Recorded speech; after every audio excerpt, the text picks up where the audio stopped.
What was going on this week on AEW Rampage, if we want to talk about something to start things up? Oh, boy. Apparently now, and we got to be watching out for this, folks. I know that I'll do a public service here for Tony Khan, and I'll keep his numbers from crashing on Fridays. Apparently in May, the schedule for the All-Star Rampage event on Friday nights is going to be bouncing around because the NBA and the NHL and Mickey Mouse Club and whatever else special programming they got. So we got to keep an eye on this. It's going to be early in the evening, later in the evening. We don't know when it might be. Hey, let me ask you a question about that. Let's say you're Tony Khan and you know your show is going to be bouncing around for several weeks. What do you do, and what do you do differently than you normally would? Well, normally I would say in this situation, just fill the time with some good matches with some guys that you'd like to give some wins to, and don't shoot any major angles, and don't go too far with any stipulations, because in some cases you don't even know whether you're going to be in the time slot that you're advertised for. If a live sports event runs over, people may miss it with the DVR. So just expose your talent that you want to give some wins to and fill the time and plan for something to come back to the regular schedule. That's normally what I'd say. But since he's already doing that, except I guess it's the people he wants to give wins to, but this program hasn't had any meaning. They promote the matches that are going to be on it ahead of time on Wednesday. That doesn't mean those matches are worth a shit. And they've got the opportunity to edit it, which means it makes less sense than normal, because apparently the Eddie Kingston match that we were exposed to in this program apparently live went about 10 minutes longer than it did on the air. Oh, really? I didn't know that. That's what I've read. That's what I'm being led to believe. And boy, howdy, am I thankful for the miracle of modern editing. But anyway, so I mean, it's just we've talked about, it's just a program lingering there with a lot of the, just cold matches. And the problem is they're both cold matches and matches with stipulations. They're matches that nobody really wants to see, but they're thrown out there with Texas death match rules and this rule and that rule to just waste the idea of a match that people might want to see in the future between two people with that stipulation, but they've already seen one that they didn't care for because it mattered not. So anyway, they'll probably do the same program and it'll just air whenever it airs. But be aware, everybody. Don't ruin your Friday nights. You may have to look for this thing. Get your magnifying glass out, the pipe and the deer stalker cap, and search for clues of where you can watch this over the next month or so. Is that what you call that, a deer stalker hat? I believe it is. I never knew that was the term, deer stalker. Why don't you look that up? Boy, you just have me Googling everything today. What the fuck? Since you're just a Googling fella there, you're a Googling fool. It says here, it is a deer stalker hat until Eddie Einhorn pulled out in 1975. Okay, well, there you go. And then it became the regular championship wrestling hat. All right, well, Rampage opened up, no introductions. They blew off the pyro. Excrement says hello in his Federal Express commercial voice. And boy, people of a certain age will just be guffawing over that one. And they rang the bell for the dream match. They should call it a fever dream match. It's a match that I would certainly have running through my head if I'd have eaten leftover Taco Bell warmed up in the microwave alongside cat food for dinner. Adam Cole versus Tomohiro Ishii. Oh, that's ridiculous. It's just Ishii. Ishii. Well, it should have been Easy. Or maybe the entire rest of that rap group. Brian Last? What? Yes. You cannot tell me. Oh, boy, here we go. You cannot tell me, because you have... I know you've been a more of a fan of modern Japanese wrestling than I have been over the last number of years, since they completely lost their fucking mind over here like we did, or over there like we did over here, and their wrestling fucking sucks now too. But you have said in the past that you like this guy, this Tomohiro Ishii. One of the greatest matches I ever saw was Shinsuke Nakamura versus Tomohiro Ishii in New Japan. It was on the same night as AJ Styles versus Minoru Suzuki, which won Match of the Year, and it was better. It was worlds better. It was one of the greatest matches. Okay, was that in black and white? Because how old is this fucking guy? Well, he looks like a very old guy, although... He looks like a very old. But he had no wrinkles. If you look at his face, he had no wrinkles, because I thought that he didn't have any wrinkles because he's so fucking short and pudgy and fat. He looks like a baked potato with arms and legs. He could be the Japanese Dr. Luther. No, well, let's not go crazy. In the right circumstance against the right opponent, he is great at delivering a hard-hitting match. Unfortunately... if you fired him out of a fucking cannon, he could bowl somebody over. You put him in there with the right guy. Unfortunately, Adam Cole was not the right guy. I don't know whose dream match this was, but I actually like Ishii. This wasn't my dream match. Oh, come on. Now, you're going to blame Adam Cole and not Ishii. Did you watch the match? Yes, I did. And they worked together on this fucking hiccup. This was a joint effort to stink the joint out as badly as possible. I will agree with you that Adam Cole was in no way good, but you can't tell me fucking old Ishii, or E for short, old E, he locked up like he was in a body cast. And then Adam Cole started working with him like he was working with a Fabergé egg. From the open, Adam Cole hits him with two little soft tackles that made no noise, that there was no body language behind that, of course, because he's not supposed to sell them. But Adam Cole, like they work with Suzuki now, they're either scared to hurt him because he'll stretch him and kill him, or scared to hurt him because he looks so fragile, or both. In this case, I don't know whether he is a shooter or not. So they may not be scared to hurt him because he'll kill him, but it looked like that they were working with a guy that just came out of goddamn suspended animation. And then E gives Cole one tackle, and Cole bumps and rolls to the floor, and any casual, again, I say this, no point to it because there is no casual viewer of this program. Nobody's going to watch this unless they're already predisposed to. Which is the problem, why the ratings aren't growing, why the numbers aren't improving. Any casual viewer would look at this visual and say, what the fuck? The one guy's 175 pounds and the other guy's a Japanese potato. And they're doing fake shit. Go back, and I dare any AEW fan, anybody who wants to disagree with me, go back and watch this shit. Is this the standard of work that we're now willing to chant, this is awesome about? Adam Cole's kicks barely touched. E can barely move. They had a lackluster fight on the floor.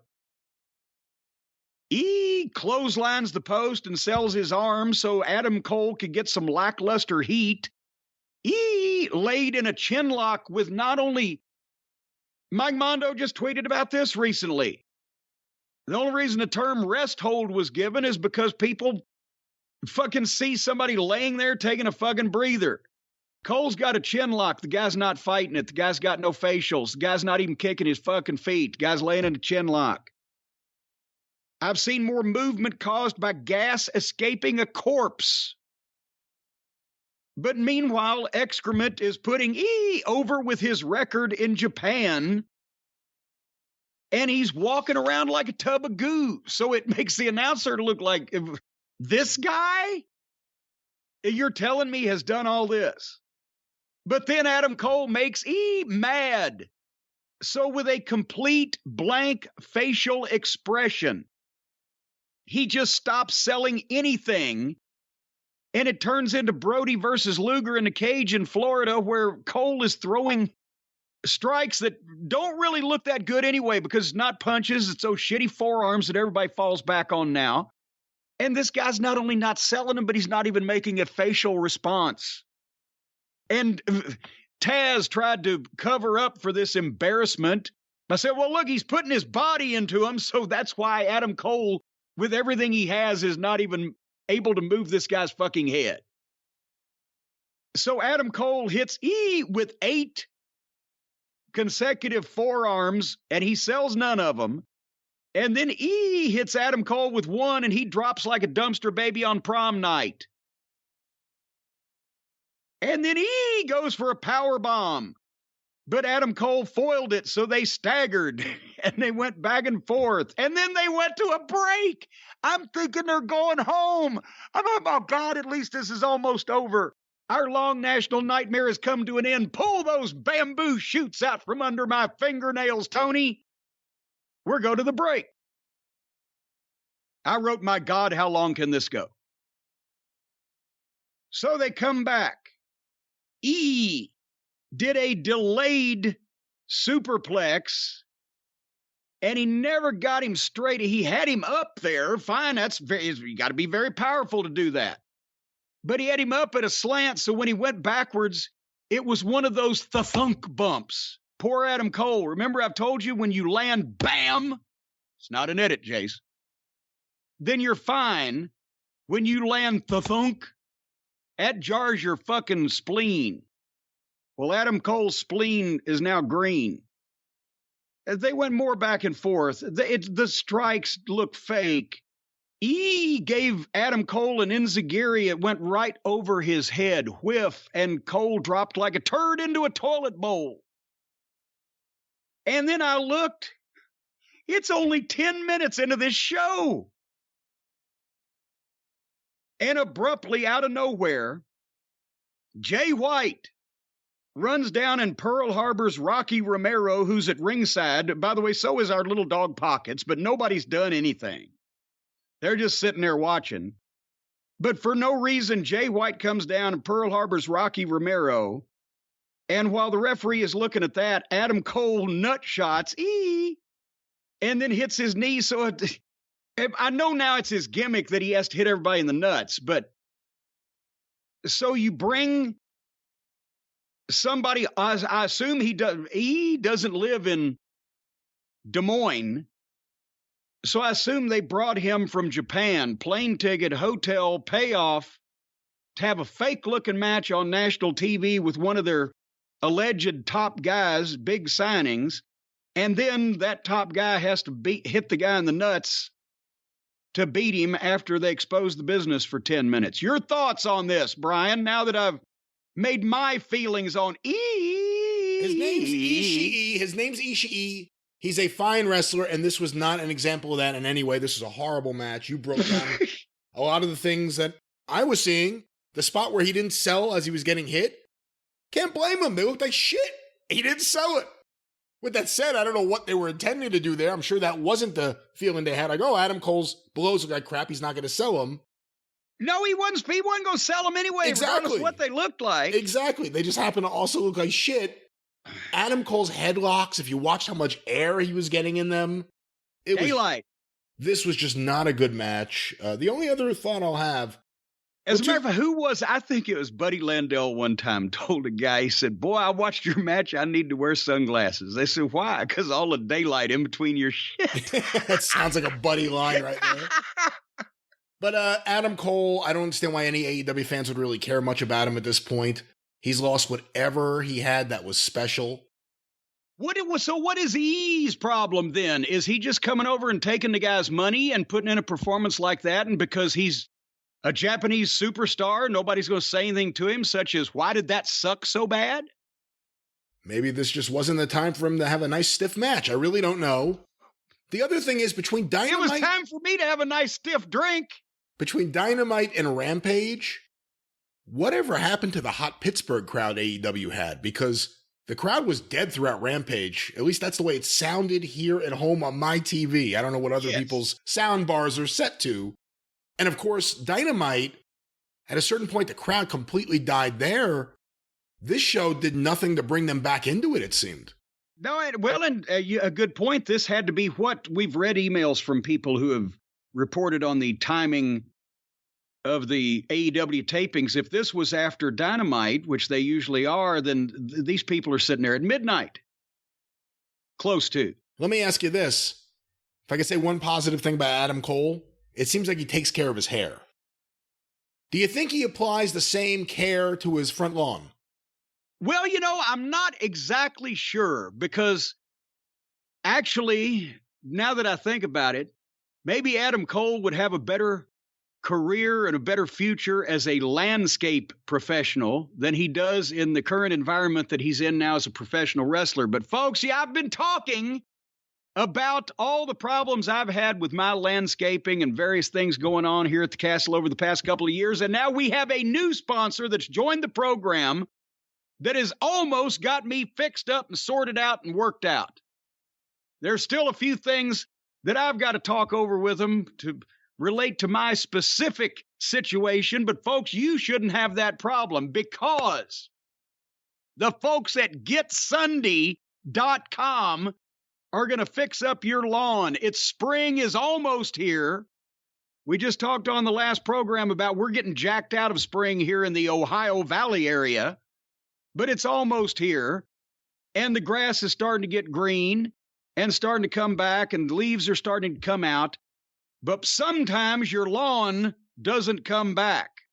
Sometimes you've got the bare spots. Sometimes the moles have been out and they have sabotaged the look and the beauty of your lawn, whatever the case may be.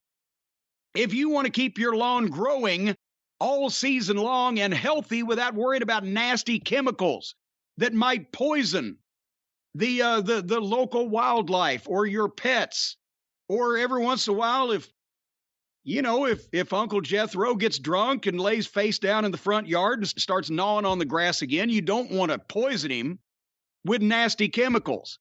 So the folks at GetSunday.com can help you grow a beautiful lawn without the guesswork or the nasty chemicals. Their custom plans include fertilizer and everything that you need to easily care for your lawn with ingredients like seaweed and molasses and marshmallows too. I like marshmallows with molasses. You think they'll put marshmallows on my grass?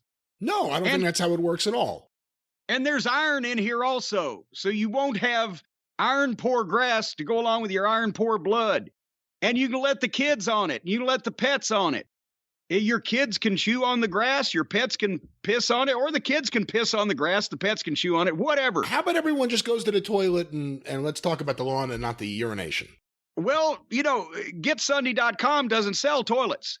But all you've got to do is go to GetSunday.com, put in your address, and their lawn analysis tool does the rest. They analyze the soil and climate data in your region to create a personal nutrient plan, and they'll have it delivered to your door.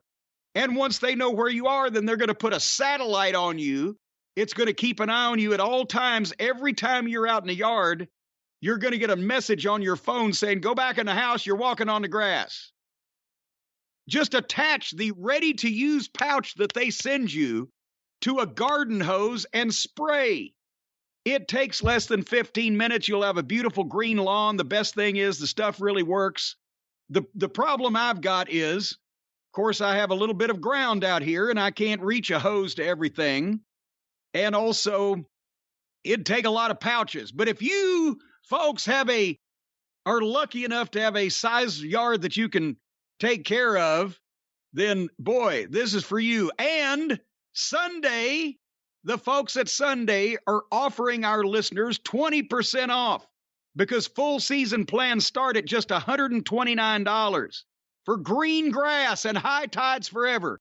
And you can get 20% off at checkout when you visit Get Sunday. That's GETSUNDAY, GetSunday.com/JCE. 20% off your custom plan at GetSunday.com/JCE. I've understood that a lot of states now are getting into the grass growing industry. They say it's a multi-billion-dollar industry growing grass these days. So if you want yours green and healthy, and you may be able to sell some to your next door neighbor. No, this is a different type of grass. This is the grass that's on your front lawn, and it's certainly something that you just want to look at and stare at and not rip up or do anything else. And your neighbor may become jealous, especially after Sunday Lawn does their thing. But that's the only kind of grass we're talking about here. And boy, I'll tell you what, when you spray this stuff on your lawn and then you have a big bonfire, throw some of the grass clippings in, and the whole neighborhood will be happy about that. Let's not encourage bonfires. Sunday lawn will make your lawn look nice. You're not going to want to light it on fire, ladies and gentlemen. You're going to want to stare at it and point it at. I can't even talk. I give up. If you light it on fire and then you just happen to be there and take a few deep breaths, things will get better. GetSunday.com/JCE for 20% off your custom plan of a green lawn. That's right, Jim's Sunday Lawn. We welcome them here to the show, and some people have to mow their lawn, and there's no real good transition with mow and wrestling. Are there any mows in wrestling? Well, Mo Green was in wrestling, now that I think about it. And you make Mo Green with Morris Green. Whatever happened to that guy? He lives an actual real life here now. He's married and has a family and a child or children in Louisville here. And he was not ruined by the wrestling virus. But speaking of viruses, there was one going on a Rampage Friday night on the Turner Network. Well, what used to be the Turner Networks. Did you see the VTR from earlier in the day where security will not let Jericho's appreciators in the arena, just Danny Garcia, just The Rock's wife, not any of the other ones, because they're barred tonight when he takes on Eddie Kingston. And this was so overacted that and thrown away as if it was a frivolous thing, and they're making fun of it and, trying to be entertaining. And so it meant nothing because they weren't taking it seriously. And one of the first things that I ever learned before I got into wrestling business, when I was just riding around with Troy Graham, the Dream Machine, if the heel is not legitimately upset about a stipulation that is meant to limit his nefarious activities, then it don't mean anything because he don't care. If he don't care, why do you care? So they were just laughing about it. No good Jericho appreciators, a whole bunch of them. But that wasn't as troubling as now we're continuing to have interaction between Danhausen and Hook. Did you see this? I did. The most heinous act that anyone could perpetrate on young Hook, Danhausen stomped on his bag of potato chips. Right before I saw this clip, I was going through some of the drive-through emails for a question or two for this show, and someone had sent in a question saying, do you think the reason we've never heard Hook's voice is because it's been exposed previously on AEW TV briefly as being high-pitched? But it wasn't high-pitched here, so it was nice to actually hear his real voice. Well, but God damn it. That's the only positive I can come out of this with. God damn it, God damn it, God damn it, God damn it, God damn it. We ought to put that to music. God damn it, God damn it, God damn it, God damn it. Let me illustrate what's happened here in this 45-second pre-tape. This kid, they like the kid. The kid has talent. He looks like he's serious when he's in the ring. He's in good shape. He's got the wild hair. He's a sex symbol for the ladies. They're interested in him. And he comes in, and Danhausen, that is yet to be explained, if you know, you know, as they say. Nobody's explained that this guy's a wrestler, why he thinks trying to curse people that could beat the shit out of him is a good idea, why he's got his face painted, what the deal is with the weird voice. He's just appeared because it was a thing on the indies, so they knew that everybody would know about him. So, again, anybody but the indoctrinated cult members of this secret society that's looking at this, see, here's this kid comes in and this goofball in his makeup has stomped on his potato chips, which, again, silly enough to begin with, but if it's something that belongs to this guy and this fucking wacko is stomping all over it, then Hook, what he does on this tape is he walks up and he gets in Danhausen's face and he says, if you wanted my attention, you've got it. And then walks off. This would have been the spot where if you wanted people to be interested in this fucking guy, Hook, he would snatch this fucking moron by his neck, twist his arm around his fucking rib cage and give him a judo throw and splatter him on the ground and say, "Don't touch my shit, you weirdo," and then kick him in the face. Then people would say, "Oh, Hook." But right now, this fucking guy that looks like he's as physically threatening as a goddamn MyPillow destroys the young star's property, and the young star just, "Well, you've got my attention." Ooh. And that means we're going to see more interaction, I suppose, between these two, so they're determined to bury Hook 6 feet deep without a goddamn breathing tube. Because he's getting over. That's what I saw. Did you see anything different?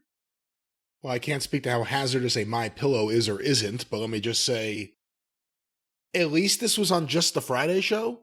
Although I think the goal with this is really to get a clip, put it on YouTube, and hope enough people will be curious about it to check it out. Wait, what is the YouTube fucking headline? Weirdo stomps young wrestlers potato chips? Hold on, let's see if this is on the AEW YouTube channel. YouTube, I believe .com, there it is. I've heard of this before. Yeah, I've heard of that. I've heard of this place. .com, there's several clips of us on that platform. AEW Hook. Oh, it comes up right away. Hook Danhausen. Report search prediction. Just give me the fucking search. What is this shit? Search. All right, here are the recent headlines. 4 days ago, a video went up. The world is on edge. Will Hook and Danhausen finally wrestle? AEW Dynamite from the 20th. The one that went up a month ago was, is Hook's Certificate of Accomplishment Award cursed?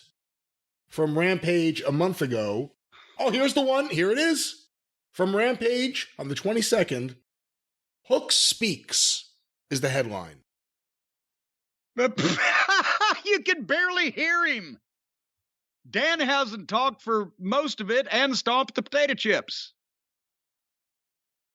And Hook just lets his possessions be destroyed, walks off. Okay, all right, never mind then.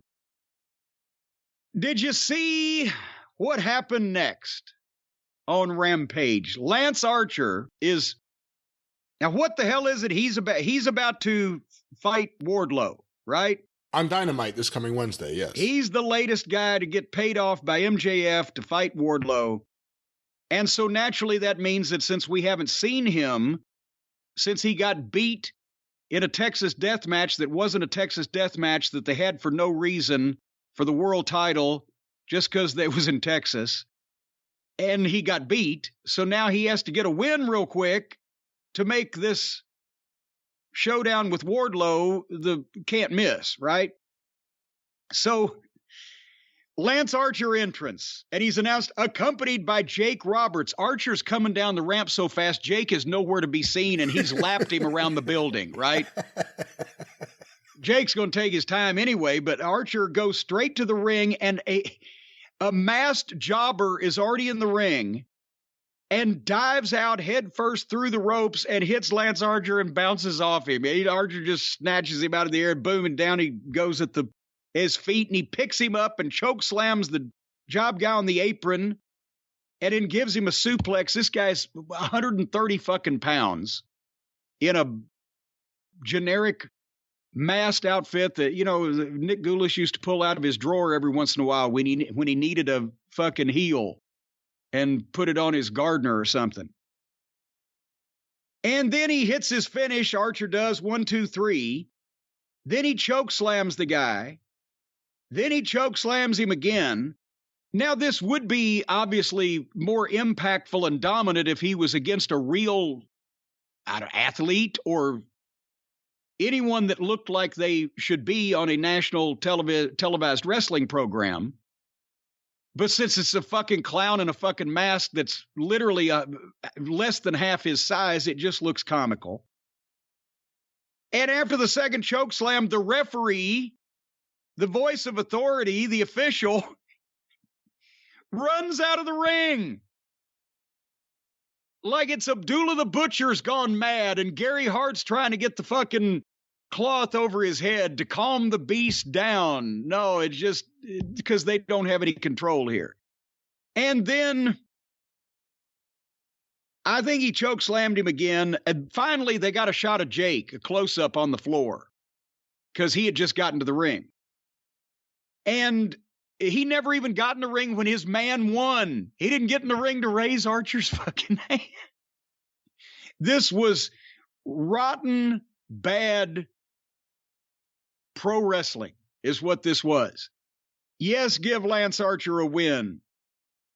No, don't make it funny with the visual of this goofy looking fucking kid in a mask, job guy. Don't make it funny with the job guy jump starting the match by diving out and bouncing off this fuck, because it's funny.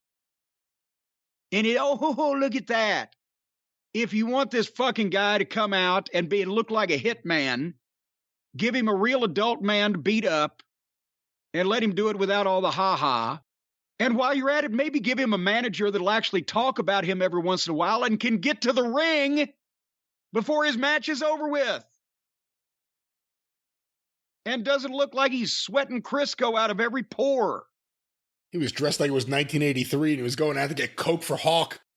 Oh, he was going to go to the left side of I-95 in Stamford instead of the right side. He had the Godwins driving. I don't know. This was Atlanta, Jake. Look at that outfit. No. Stamford Jake was just as bad, but he needed a ride. Fuck it. I'm sure the Godwins wouldn't mind. Jake was in the office. I may have even told this story before. Jake was in the office, supposedly on the creative team for that brief period of time in 1997 when Vince was trying to give him another chance. Remember, he overslept and showed up to Shotgun Saturday Night 10 hours late in the same town. But nevertheless, Jake had no driver's license, so he's having the Godwins drive him to the fucking, I think it was to the Garden, but it was to one of the shows up there. And they picked him up in Connecticut, and he had him go stop off in the hood on the way down so he could get something. A member of the office. Anyway, bad pro wrestling segment. Rotten bad and not very good. But this entire show wasn't very good, but we still got the main event to come. Oh, well, hold on a second now. And by the way, folks, for those of you keeping track, Mark Sterling and Tony Nese are now a couple. He's representing Nese now. I know Tony Nese doesn't actually wrestle. He just sits in the crowd, but still, just keep an eye out for that. So, they did Kingston, go ahead. What now? They did say that he was undefeated in that, right? In that package? Yeah. Have we seen him yet? We have not seen him on the TV wrestling shows, I don't believe. Well, yeah. So, what difference does it make? Kingston versus Garcia. Now they're pretending they're in Japan. Okay, if he wants to work that way, well, he's Japanese. Ishii. But now Kingston and Garcia are having a and not 70s, 80s Japanese wrestling when it was the best wrestling in the world, but 2020s, again, when they do the same shit as they do here. So here's what happened. They fought on the floor. They chopped and kicked each other on purpose, letting each other chop and kick them. They went to a break. They came back and they stood there and let each other chop each other again. Why do people think this is pro wrestling now? And they had a match that looks like all the other matches that all the guys try to have that watch too many tapes from Japan, and it's phony as a football bat, and they went to the finish. Kingston hits a suplex, gets a 2 count, kind of slowly picks Garcia up. Garcia foils another suplex, but then Kingston hits a suplex, and then he spins around and hits him with the back limp wrist. 1, 2, 3. I like Eddie Kingston as a promo and as a Archie Bunker fucking New York personality, whatever the fuck, right? The fucking guy, the mechanic in fucking Secaucus. And he can have a good match when it's a fight. But when he's He's admitted he's wrapped up in Japanese wrestling. And when he's standing there with another guy that they're doing the same shit as all this other guys do, it just fuck. And the back fist, I'm sorry, but Eddie, I know you don't want to knock anybody's teeth out, but this is not only in high def, but now the cable boxes have slow motion. If you can't hit a back fist by making a fist, don't hit the back fist, because he spun around and challenged him to a duel. Is what he did. Looked like he hit him in the face with a glove. He bitch slapped him. Not even that hard. You challenge him to a duel and you bitch slap him. I mean, that's what you do. No, with the gloves. The peef. He turned around and just went a whip peef with the glove.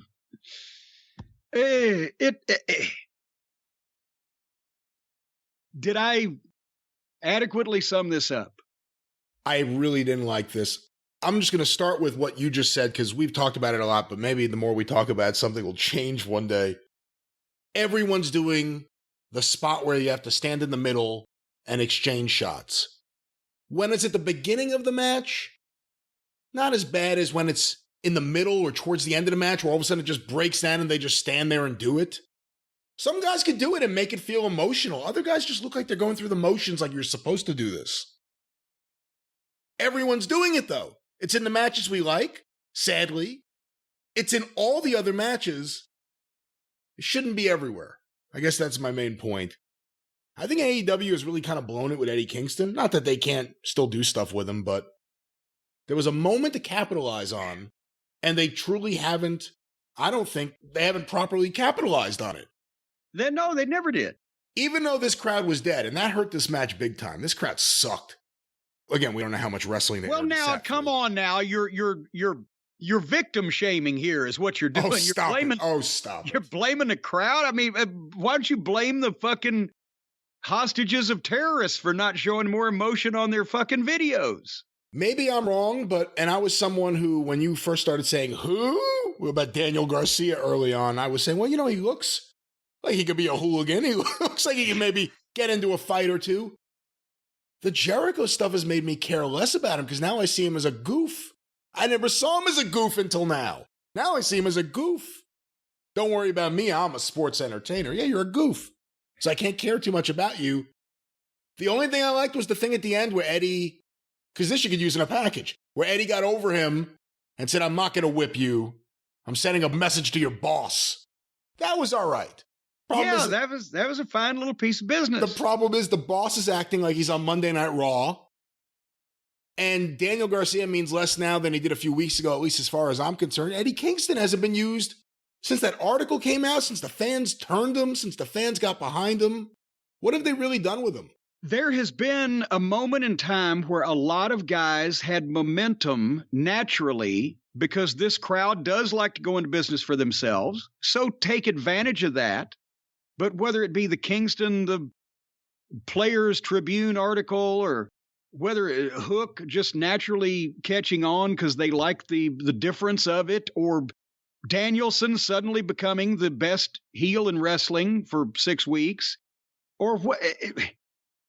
And because it's not in Tony's ADD-riddled fucking notebook from when he was 17 years old and fantasized all this in his head, he's not taking advantage of these things. Because he doesn't...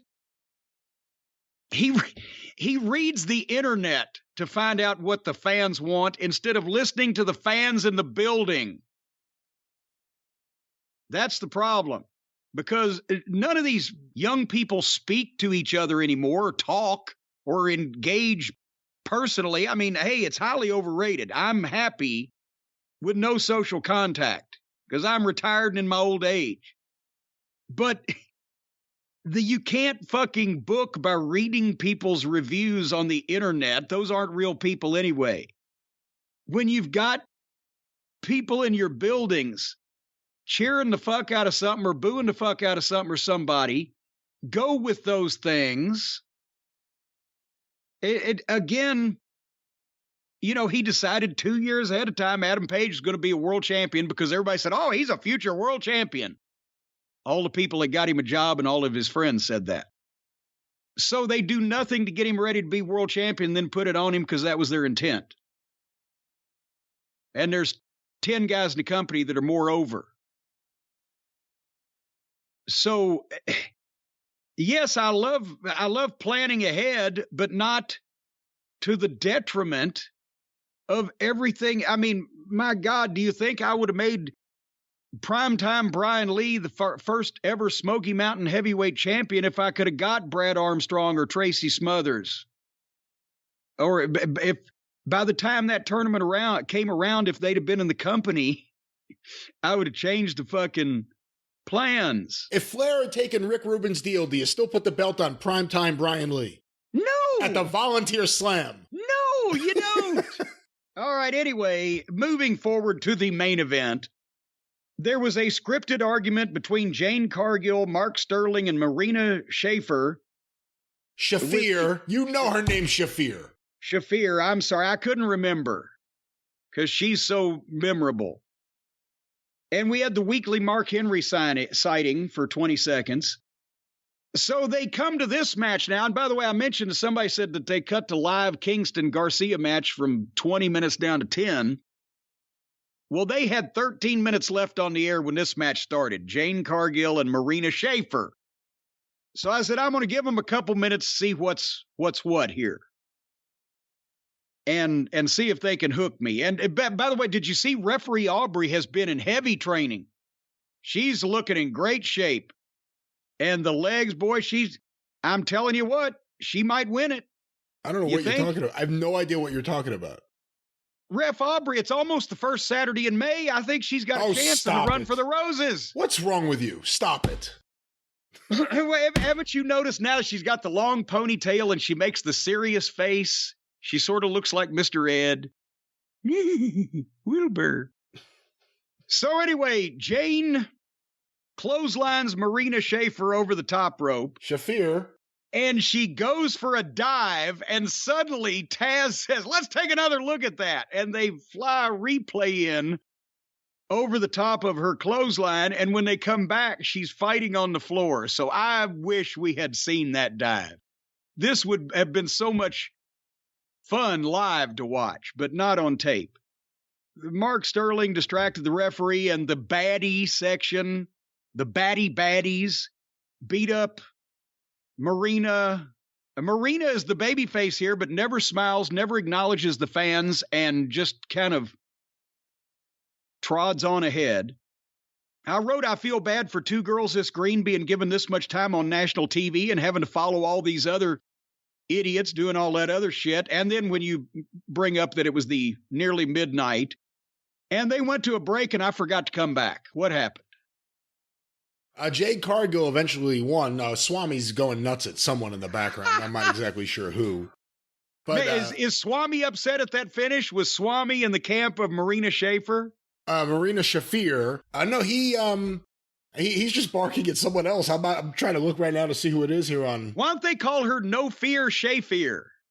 I'm not sure why they don't call her that, but the other big thing was the celebration of the 30th victory. 30-0 for Jade Cargill. They dropped balloons from the ceiling.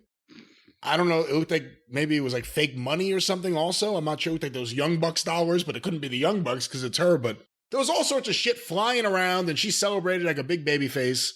Can you imagine if they took Powerhouse Hobbs or several of the young folks that we've said, boy, why can't they get a shot, and gave them the pushes that they have given to Jade Cargill and Wheeler, Utah? Imagine what might happen. Then Jane ain't bad. Jane don't suck. She's not rotten. She's actually, for the time she's been in the business and her experience level, she is a good athlete. The debut was just so memorable and so classic. But she's green, and I'm pretty sure she has no idea, nor is she going to learn from almost anybody there what the fucking wrestling business is. But she's not. She's been probably their most successful homegrown project. Her, maybe Wardlow. Wardlow's getting there, but Wardlow has not been featured as an individual until now, whereas they've actually, that's true. They've stuck with Jane Maybe that's the one thing they've stuck with from the start that might have worked out. No, look, she looks like a star. She carries herself like a star. Her promos are pretty good for what she's doing. I think that bitch show is stupid, but whatever. Whatever makes her happy. Whatever they're trying to do with the baddie section, I'm not exactly sure. But she's trying. I mean, they rushed her to TV. I mean, that's just the fact. And there was nowhere to send her. I mean, she had, I guess, trained a little bit here and there. But where are you going to send her? If you have someone who looks like that, do you just keep training him, or do you try to... It seems like Tony Khan would rather get her on TV, and let's try to get something out of her right away. Well, and that's short-sighted. I've always been against, well, let's try to get something out of whoever, put them on TV before they're ready, unless they're never going to be ready, and because of their striking size or visual look, let's get something out of it. But I've always, when you have good prospects, I've always rather have erred on the side of safety and keep them off TV a little too long at the start to make sure that they don't embarrass themselves when the people first see them because of the lasting first impression. But that's just going by logic and common sense and the history of the wrestling business, not by the conditions of today. But that was Rampage. That was Rampage, and perhaps you're a Jade Cargill fan that wants to go on an internet rampage and build a shrine to Jade Cargill website. You could develop those skills, those coding skills, with a certain friend of yours, Jim. Well, I've got some updated information, Brian, on this very topic, because, we've been talking about Codecademy for a number of weeks now. And we've said there's something going on. Obviously, it's like the Da Vinci Code. We've got to be able to look and to pay attention and to pick up the clues and to crack some of these mysteries. No, it's nothing like the Da Vinci Code, no. Well, and also, and this is something that involves AEW as well, and Tony Khan, and I guess his father is involved because, the Khans, they're big movers and players in the world of high finance, and they've got billions of dollars. And it seems like all of this is starting to come together because remember a few weeks ago, Tony Khan blamed the bots for being anti-AEW, saying that the bots were out there. It wasn't real people. It was some nefarious, mysterious entity paying for bots to knock AEW on Twitter, right? And I've already said I had nothing to do with that. Well, but see, now this is starting to make sense because, Brian, we all know you're way too cheap and you would never pay for something like that. But the Codecademy people, the trails of breadcrumbs and clues that they've been leaving, the bots and the suspicion, it's all come together. I have an email. I can't reveal this gentleman's name. He's from Wasco, California. And everybody knows that is a hotbed, like Silicon Valley area activity for all of some of this is conducted underground where we're all going to be living when the lizard people take over. But nevertheless. Silicon Valley, yeah. Robert, I don't mean to give his name. I'll just say R from Wasco, California, says Jim. And of course, you're implied as well there. Quite often I hear you talking about the lizard people taking over the world as part of the Codecademy conspiracy, and that Codecademy is in the process of training bots. No. That is only the cover story. It's really the insectoids, and the masters of the insectoids are the bot flies. The bot flies are a real insect. They are training the bots.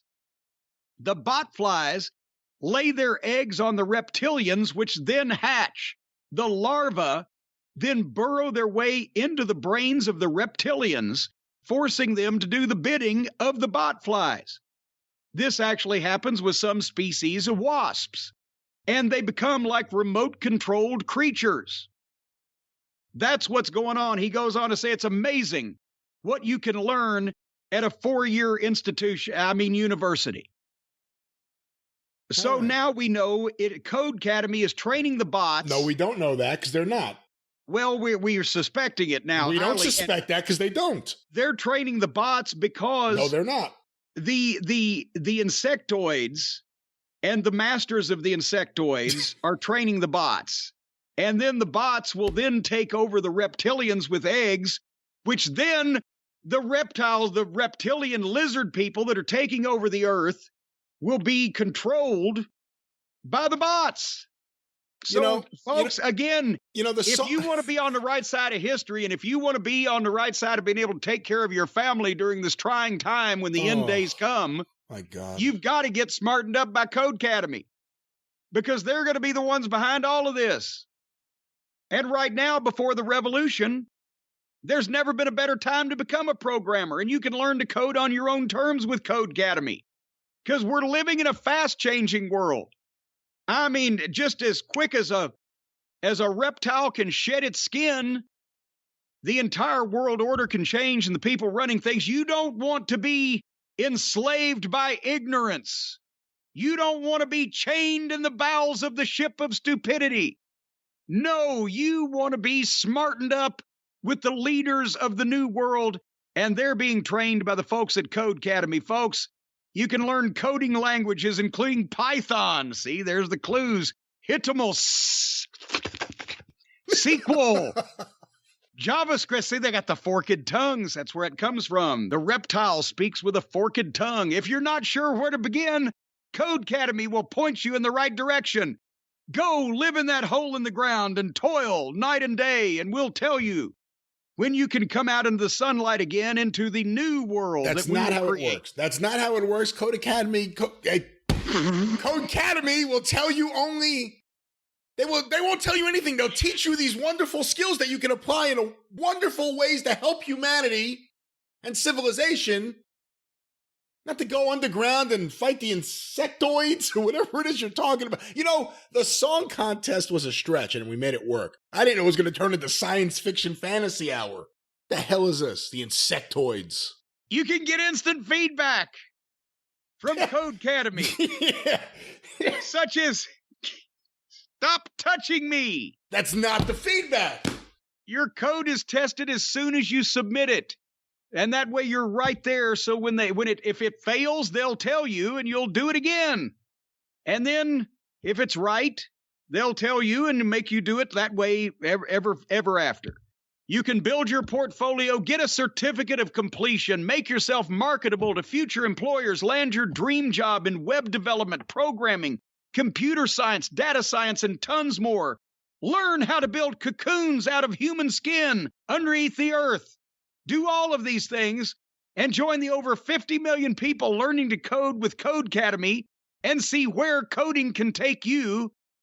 And then when there's 3 suns in the sky and it never gets dark, you'll have a new and a bright future and a career as soon as we repopulate the planet.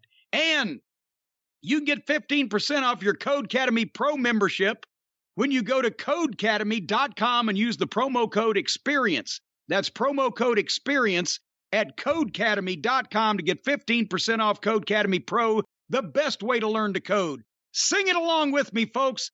Codecademy.com, promo code EXPERIENCE. It's Codecademy. And lizard people and bots. There are no lizard people and bots. Your song may have redeemed the whole promo that is problematic. Ladies and gentlemen, try Codecademy. They're great. They're wonderful.